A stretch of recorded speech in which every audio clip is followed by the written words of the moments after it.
আজি তোমালোকক কম চিন্টুৰ কাহিনী। চোৱা চোৱা এইটো হ'ল চিন্টু। চিন্টুৱে মিঠা বস্তু খাই কি যে ভাল পায়। ঘৰত কেক চকলেট খাই খাই একদম হেঁপাহেই নপলায়। এটা এটা ডাঙৰ কেক চিন্টুৱে অকলেই খাই পেলায়। কি হ'ল শুনা, চিন্টুহঁতৰ ঘৰৰ পৰা অকণমান আঁতৰত এখন মেলা বহিছে। মীনা বজাৰত মেলা বহিছে, বহুত দোকান বহিছে, তাত ডাঙৰ ডাঙৰ চকৰি আহিছে। আৰু চিন্টুৱে মাকক ক'লে, মা মোকো মীনা বজাৰলৈ লৈ ব'লা না। মাকে ক'লে, লৈ যাম, কিন্তু তুমি আজিও ঘৰত বহুত মিঠা খাইছা। তুমি কিন্তু তালৈ গৈ মোক মিঠা খাম বুলি ক'ব নোৱাৰিবা। যদি নোকোৱা তেতিয়াহে মই তোমাক মেলালৈ লৈ যাম।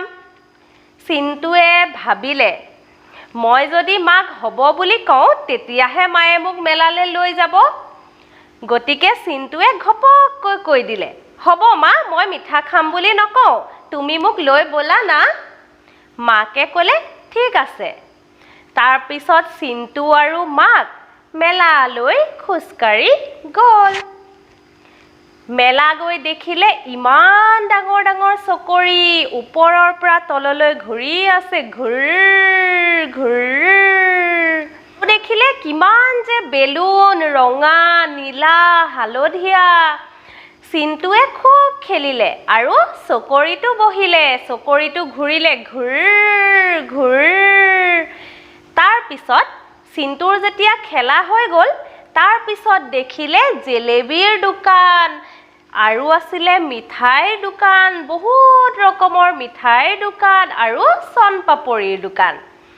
চিন্টুৱে তেতিয়া মাকক কুটুৰিলে, মা ময়ো মিঠা খাম, ময়ো মিঠা খাম। এতিয়া কি কৰিব? ক'লে, উফ ৰাম, ল'ৰাটোৰ পৰা উপায় নাই। তাৰপিছত চিন্টুক কিনি দিলে, জেলেবী কিনি দিলে, চনপাপৰি কিনি দিলে আৰু সেইবোৰ চব চিন্টুৱে একেলগে খাই পেলালে আৰু ঘৰলৈ আহি শুই থাকিল। পিছদিনাখন কি হ'ল জানানে? পিছদিনা ৰাতিপুৱা উঠিয়ে চিন্টুৰ বহুত পেটৰ বিষ। পেট বিষাইছে, ইফালে দাঁত বিষাইছে, বমিও হৈ গ'ল। তাৰপিছত মাকে উপায় নাপাই চিন্টুক ডাক্তৰৰ ওচৰলৈ লৈ গ'ল।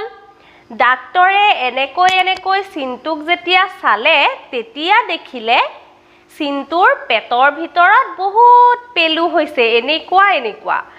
আৰু দাঁতবোৰতো ঢেৰ পোকে একদম কামুৰি কামুৰি দাঁতবোৰ খাই পেলাইছে। তেতিয়া ডাক্তৰে চিন্টুক এটা বেজী দিলে আৰু 1 খোপামান তিতা ঔষধ খাবলৈ দিলে। চিন্টুৱে তিতা ঔষধো খালে, বেজীও ল'লে আৰু তাৰপিছত ঘৰলৈ গুচি আহিলে। তাৰপিছত চিন্টুৰ মাকে চিন্টুক ক'লে, চিন্টু, তুমি যে ইমানবোৰ মিঠা বস্তু খাইছিলা, সেইটো কাৰণেহে তোমাৰ এনে হ'ল। তুমি আৰু মিঠা বস্তু ইমানকৈ খাবানে? এতিয়া তোমালোকে কোৱা, চিন্টুৱে বাৰু আৰু মিঠা বস্তু ইমানকৈ খাবনে? আৰু তোমালোকে মিঠা বস্তু ইমান একেলগে খাবানে বাৰু?